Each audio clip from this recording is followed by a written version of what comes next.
двигуну. Лежало 6 баклажанів до ОПГ. Ми його привалили до...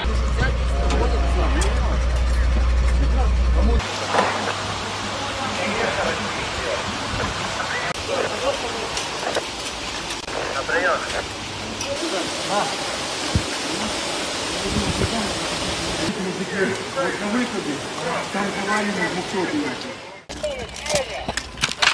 Нам на свій гідранта, давай.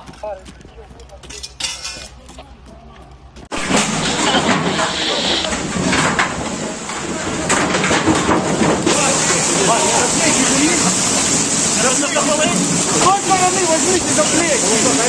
Он поломанный аккуратно, блядь! Дружи, с тобой кто-то был! Дружи, там эти сидят, держи! Давай, нет, прямо!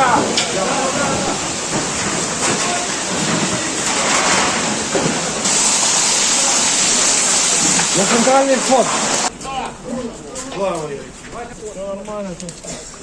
The aftermath of the attack which happened last night here in Kiev, just 15 minutes away from the center.